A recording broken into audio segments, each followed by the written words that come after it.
Assalamualaikum warahmatullahi wabarakatuh. Halo semua, pada kesempatan kali ini saya akan menjelaskan learning journal tentang manajemen ASN dan Smart ASN. Sebelumnya, izinkan saya perkenalkan diri. Nama saya Dr. Irine Luwanti, peserta Latsar CPNS Kementerian Hukum dan Hak Asasi Manusia, gelombang 4, angkatan 117 dan nomor absen 18 dari rutan kelas 2B Pasangkayu.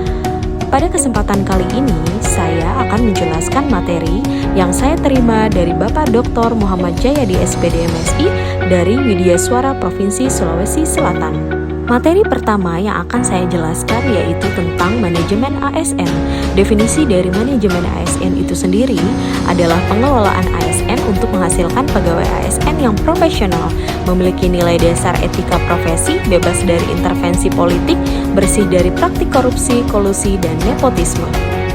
Kedudukan ASN dalam Undang-Undang Nomor 5 Tahun 2014 berdasarkan jenisnya terdiri atas 1. Pegawai negeri sipil, yaitu warga negara Indonesia yang memenuhi syarat tertentu diangkat sebagai pegawai ASN secara tetap oleh pejabat pembina kepegawaian untuk menduduki jabatan pemerintahan dan memiliki nomor induk pegawai secara nasional.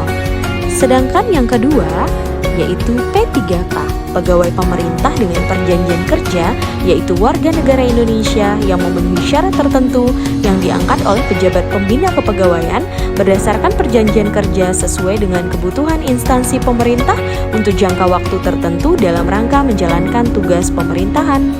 Untuk menjalankan kedudukannya, maka pegawai ASN berfungsi sebagai 1. Pelaksana kebijakan publik, melaksanakan kebijakan yang dibuat oleh pejabat pembina kepegawaian sesuai dengan ketentuan peraturan perundang-undangan. Yang kedua, sebagai pelayanan publik, yaitu memberikan pelayanan publik yang profesional dan berkualitas. Yang ketiga, perekat dan pemersatu bangsa, yaitu mempererat persatuan dan kesatuan Negara Kesatuan Republik Indonesia. Selanjutnya, peran dari ASN adalah sebagai perencana, pelaksana, dan pengawas penyelenggaraan tugas umum pemerintahan dan pembangunan nasional melalui pelaksanaan kebijakan dan pelayanan publik yang profesional, bebas dari intervensi politik, serta bebas dari praktek KKN. Adapun hak dan kewajiban ASN pada dasarnya, baik PNS dan P3K memiliki hak yang sama, namun yang membedakan hak antara PNS dan P3K hanyalah jaminan pensiun dan jaminan hari tua.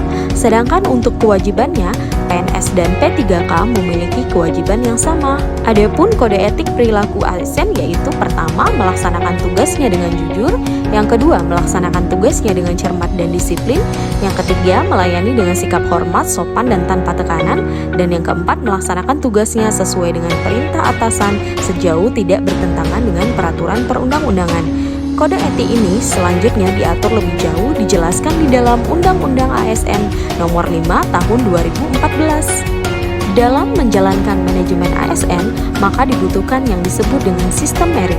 Sistem merit adalah konsepsi dalam manajemen SDM yang menggambarkan diterapkannya objektivitas dalam keseluruhan pengelolaan ASN, yakni pada pertimbangan kemampuan dan prestasi individu untuk melaksanakan pekerjaannya.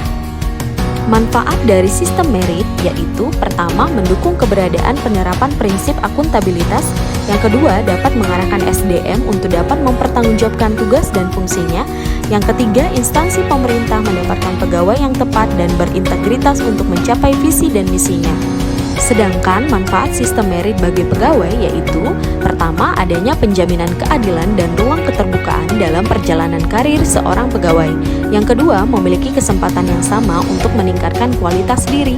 Adapun jaminan sistem merit dalam monitoring, penilaian, pengembangan yaitu pertama, pangkat dan jabatan, yang kedua, pengembangan karir, yang ketiga, mutasi pegawai, dan yang keempat, penilaian kinerja. Selanjutnya, materi yang kedua yang akan saya jelaskan adalah Smart ASN. Berdasarkan arahan Presiden pada poin pembangunan SDM dan persiapan kebutuhan SDM talenta digital, literasi digital berperan penting untuk meningkatkan kemampuan kognitif sumber daya manusia di Indonesia agar keterampilannya tidak sebatas mengoperasikan gawai. Adapun literasi digital adalah pengetahuan atau kemampuan untuk menggunakan kemampuan digital dengan bijak. Seorang pengguna gawai yang memiliki literasi digital yang bagus tidak hanya mampu mengoperasikan alat, melainkan juga mampu bermedia digital dengan penuh tanggung jawab. Literasi digital dibagi menjadi 4 kompetensi. Yang pertama adalah kecakapan menggunakan media digital atau digital skill.